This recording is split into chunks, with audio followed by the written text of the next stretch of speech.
নমস্কাৰ সকলোকে মোৰ ৰাণীতি মিনি ব্লগলৈ স্বাগতম জনাইছোঁ। আজি যিহেতু মহাশিৱৰাত্ৰি হয়, গতিকে বাবাৰ ওচৰলৈ জানো নোযোৱাকৈ থাকিব পাৰোঁ। সেয়ে বাবাৰ ওচৰলৈ যাবৰ বাবে এয়া ফুল ছিঙি লৈছোঁ আৰু দুয়োজনী ওলালোঁ বাবাক দৰ্শন কৰি আহোঁ বুলি।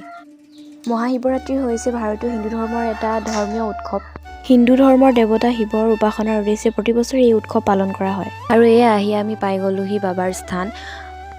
ঘৰৰ পৰাই যিহেতু সকলোবোৰ বস্তু লৈ আহিছোঁ, কেৱল চাকিত দিবৰ বাবে তেলৰ পেকেট দুটা লৈ লৈছোঁ ইয়াৰ পৰা। আৰু বলকচোন ভিতৰলৈ সোমাই যাম, বাবাক দৰ্শন কৰোঁগৈ। ঘৰৰ ওচৰতে যিহেতু এইভাগ পূজা প্ৰতিবাৰেই পতা হয় আৰু ইয়ালৈ নহাকৈ থাকিব নোৱাৰি, প্ৰত্যেকবাৰে অহা হয়। সেইবাবে এইবাৰো আমি প্ৰথমে ইয়ালৈ আহি লৈছোঁ।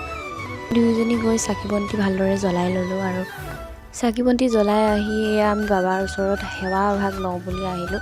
এয়া মই গাখীৰ ঢালিবৰ বাবে গাখীৰখিনিও ভালদৰে উলিয়াই ল'লোঁ। যিহেতু মই প্ৰত্যেকবাৰেই প্ৰথম দিনাই বাবাক স্নান কৰোঁ গাখীৰেদি, এনেদৰে বাবাৰ ওচৰত সেৱা ভাগ লৈ আমি দুয়ো ওলাই আহিলোঁ।